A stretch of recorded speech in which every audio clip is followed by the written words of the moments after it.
Hello and welcome. This is Michele Christensen of OneNote Worthy Life, and this is a Plan With Me video for May of 2019. I'm using OneNote for Windows 10, and I'm going to walk you through how I evaluate my past month and plan for the upcoming month. So let's get into it.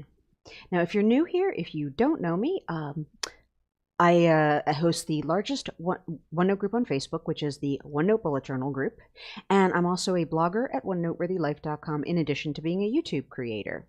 I use OneNote to keep just about everything in my life, from the big things and the very small things, all organized and moving forward.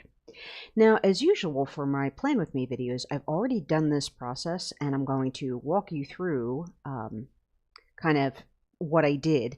And the reason I do it this way, where I do the process first and then I walk you through it, is so that I can take my time thinking through things and kind of being reflective and setting goals and things. And then when I film the video, I can give you a very concise overview.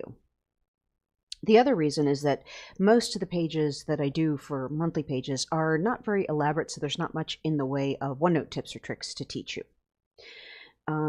So since early March, I've been keeping my schedule and my goals really, really light. My husband broke his leg in early March and had to have surgery, and he's healing well, and I thank everyone who has sent a well wish or get well wish. That's been awesome. But he's healing really well, but it has been a lot of work for us, and he's still about a month away from even being able to start putting weight on it. So it's been busy around here.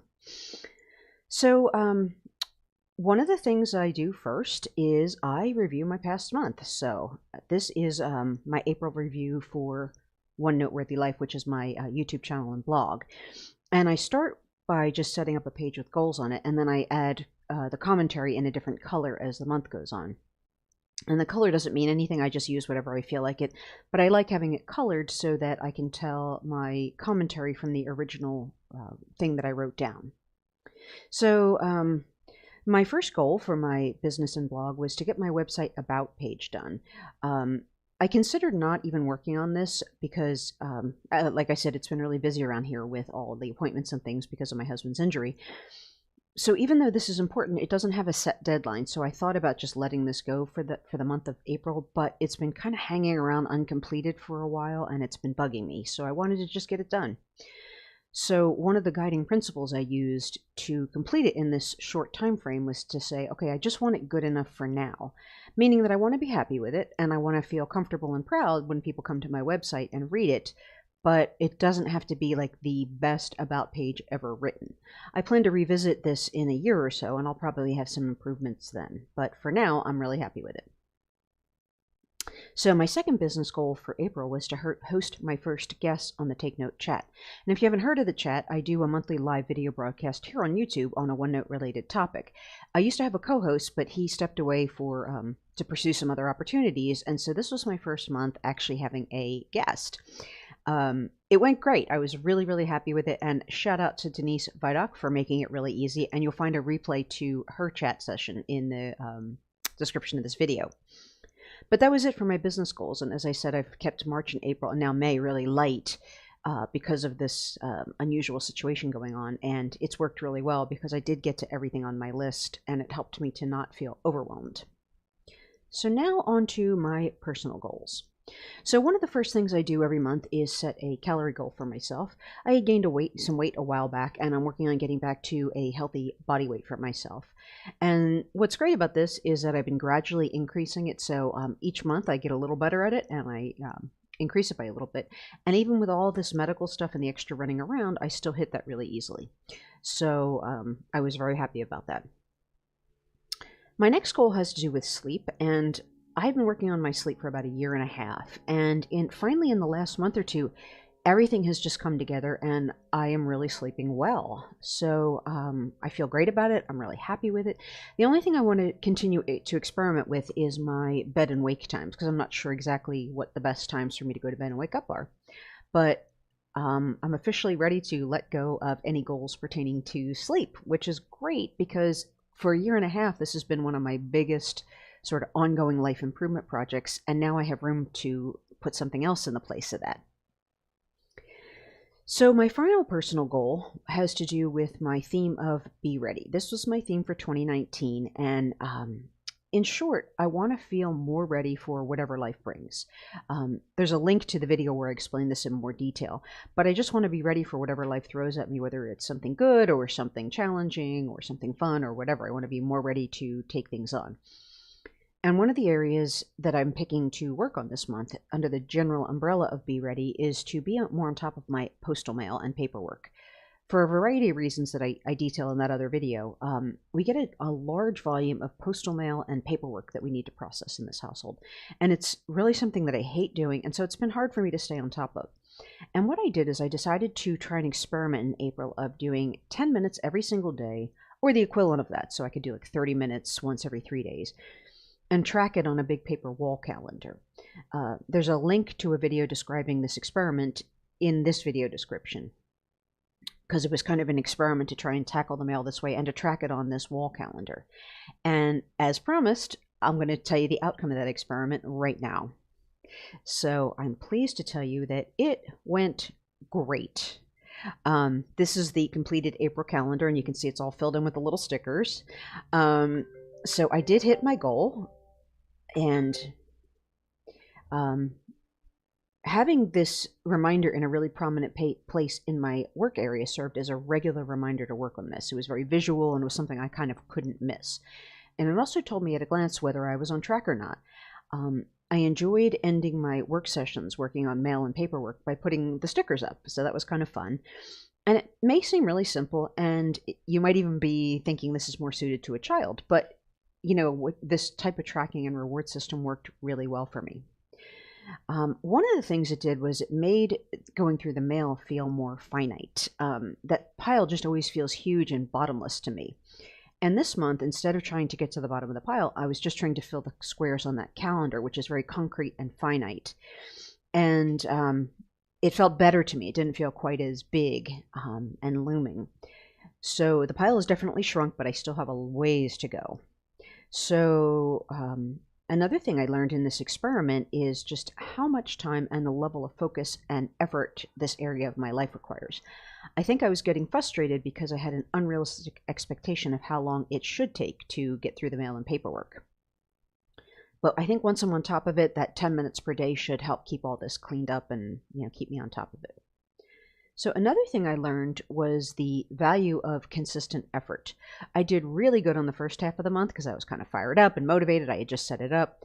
And then I missed about 8 days, and I had to really push to complete the month. It was a lot of cramming at the end of the month, and I really don't like to work that way, like under pressure and kind of cramming things in. So I hope to be more consistent in the future. And yes, I will be continuing this for at least the near future. I really liked that it put a sharper focus onto time that I'm already spending, and that it gets good results without really doing any extra work. I'm even thinking I could apply this to other areas of my life, maybe once the mail's taken care of. So the final area for my April review, at least for my goals, is the What Else section. And this page is a free-form section that I set up just to jot down things that came up that somehow impacted the way my month went. So usually it's unexpected things, but they could be good, bad, or just unusual. So what else? Well, as I mentioned, I kept the month really simple because of my husband's medical issues, and that worked out really well. So in May, I want to finish deactivating some old email lists from a prior business that I had, and I had postponed this because the last few that I had to do were pretty complicated, and I just didn't want to tackle it in the midst of all this other stuff going on. So I put that off, but I'm going to try and get to it in May. Another thing I learned was that I want to have at least 2 high-intensity workouts every week. They really make my brain feel really good. They make my mood really good. They give me lots of energy. And I do lots of classes. I, do fitness classes and workout, at least 3, usually 5 days a week. But not all of them are really high intensity. So I want to make more of a focus of having 2 that are specifically high intensity. Then using the backward arrow, that's in the middle of the screen, you'll see, let me circle it here with my cursor. There's a less than sign in red, and I use that to indicate like a backwards arrow because something's been forwarded from a prior day. And it's been really helpful because it it bugs me, but in a good way. It's like, oh, I already forwarded this thing from a prior day and I didn't do it. So it's kind of like I really want to do it. And it also tells me like how, like if I forward something 3 times, it's like I really need to think about like, why did I think I could get this done, and why have I forwarded it 3 times? And it helps me see if I'm being realistic when I set up what I think I'm going to do that day. Like if I have a bunch of things that need to be forwarded, I was probably over ambitious. So that's been working really well. And I borrowed that from when I used to keep a paper bullet journal. I used to put the arrow forward saying, hey, I'm forwarding this item. And then when I put it on the next day, I would put the backward item saying, hey, this item has been forwarded. And so since it's so easy to forward and migrate things in OneNote, I feel like sometimes I end up just dragging a lot of stuff from day to day. So using this backward arrow helps me to not do that so much. So I'm actually ready to remove sleep from my goals, so that's pretty exciting. And then I think the next thing I'm going to work on, now that I have some time because I'm not working on my sleep anymore, is to learn more about burnout and how to prevent it and educate myself on it. And I do think I'm feeling some burnout right now. And, I love what I'm doing. I love my YouTube channel. I like a lot of my hobbies, my interests, my friends, the people I spend time with. But that doesn't mean that you can't still feel some burnout just from being too busy. So I'm going to start reading about that, and I may share that. So let me know if that's something of interest, if I can.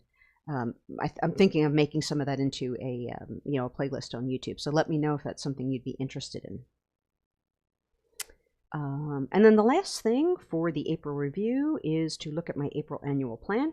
The only thing I had on tap was to get my tax return done, and I got that finished on time, which was great. And then here is my April calendar. And I do this every month. I just put a calendar in, and I like to write down one good thing that happened that day. And we were having a conversation in the OneNote bullet journal group about this practice and how sometimes it's hard to find something that happened that was good, like if you've had a really bad day. But I do think it's a valuable exercise because it forces you to come up with evidence that something good happened, that good things do happen. And sometimes it can be really simple. It could be like, the sky was beautiful and I looked out the window, or I had tacos for dinner or something like that. And there's your good thing that happened that day. So on to May. So my May annual plan, I had nothing planned when I set this year up for May. And so I think that's great because I have a lot of things that I want to catch up on.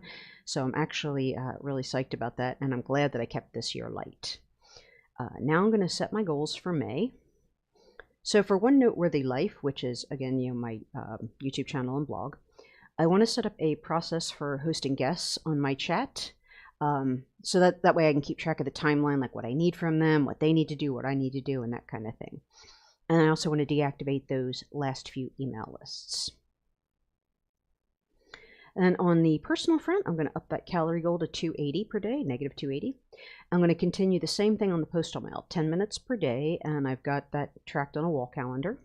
And then I want to start reading a book on burnout. I think that's where I want to start. And I have a short list of 5 books to look at. And one note that I wrote myself was that I just need to pick a book to start. It doesn't need to be the only book I read, and it doesn't need to be the best book ever written, but to start somewhere, because I think, especially with the abundance of information available online, like sometimes I go to buy something on Amazon and it should be a simple purchase, but there's thousands of reviews and you have to read through and find out, which one you really want, which reviews are good, that kind of thing. So I just want to pick one and read it. And then the last thing for May is to set up my calendar. And you can see some of this is already filled in because I'm filming a few days into May. And that's it. I am all set up for May. So this review and planning process has been really helpful to me in the few years I've been doing it, but I've been especially glad to have this in the last couple months when we've been dealing with all this medical activity. This process allowed me to make really clear decisions about what I had to do versus what could be postponed. And I think sometimes doing this kind of planning might make it seem that you're being inflexible, that you're just locking everything in for the next few weeks or month.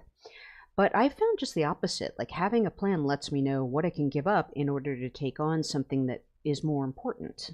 So it's been really valuable to me, even with this sort of medical thing going on. So as usual, if you have any questions or comments or something you want to see in more detail, leave me a comment. And if you want to see more videos like this, as well as OneNote tutorials and the Take Note chat, be sure to subscribe by hitting the subscribe button, and let me know you like this by giving it a thumbs up. Thanks for watching, and have a great day. Bye-bye.